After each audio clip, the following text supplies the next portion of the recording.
Hello there. Based on popular demand, I'll be talking about the common causes or indications of a cesarean section. Welcome to your Health Today with Dr. Yide, where I talk about your health and wellness. I am Dr.Yide.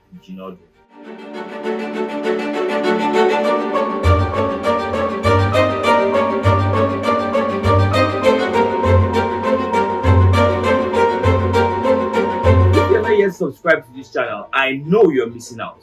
Why don't you subscribe right now and hit that notification bell so you get notifications every time I post new videos. Now straight to the chase. I have a list of 10 causes of cesarean sections in no particular order. Number 1, abnormal positioning. Now if your baby is not positioned properly, it's a good pointer or a good indication for a cesarean section. What do I mean by your baby being abnormally positioned? Now, the normal positioning for a baby for vaginal birth is head down, the head down. But if you have the legs down, or you have the side down, or you have the buttocks down, of course, this is known as a breech presentation. This is an indication for a cesarean section. It's not advisable to have a vaginal delivery for such presentations, leading to number 2, prolonged labor. Now you're expected to deliver at a particular time if you follow the right algorithm. For a woman who has never given birth before, for what we call a primigravida, you are expected to have a 1 centimeter dilatation every 1 hour the moment you eat 4 cm. What do I mean? The moment you get into the active phase of labor. I have spoken about labor before. I'll refer you back to my video on normal delivery. So this is very predictable. If a woman is already 4 cm and she's a first-time mom, you expect her to have a minimum of 1 centimeter increase in cervical dilatation every 1 hour.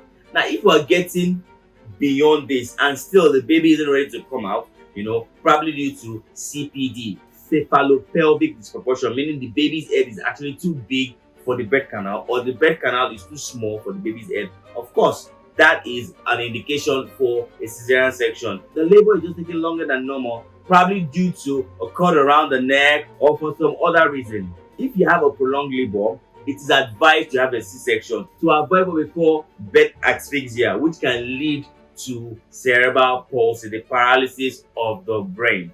Leading to my third point, birth defects. Now, there's some birth defects that would actually warrant a cesarean section. An example of such a birth defect is what we call hydrocephalus, when we have fluid accumulating within the brain. Of course, this woman can have a normal delivery. You can't push a baby with such a large head. So you will need to be put under the knife, a cesarean section, to bring this baby out. That is the safest means to bring such a baby out. Then you can treat whatever birth defect once the baby is born. Number 4, fetal distress.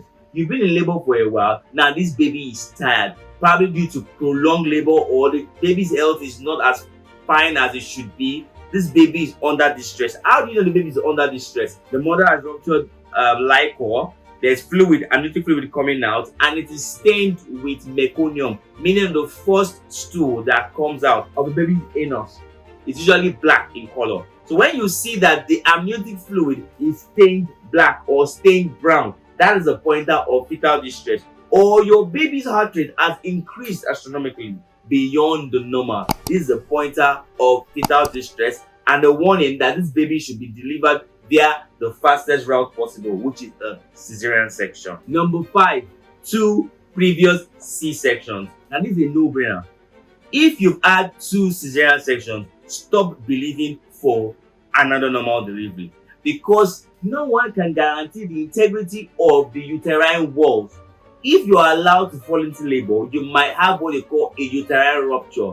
Besides losing the life of the baby, you would also lose your womb if you get your uterus ruptured by being stubborn from not yielding to the advice of your doctor to go for a cesarean section. So let this drum at the back of your mind that if you've had 2 cesarean sections, you should not attempt a normal delivery again. You can only attempt a normal delivery after just 1 cesarean section. If you're going to attempt that delivery, you must be sure that you've had at least 2 years space between your last delivery and the present one.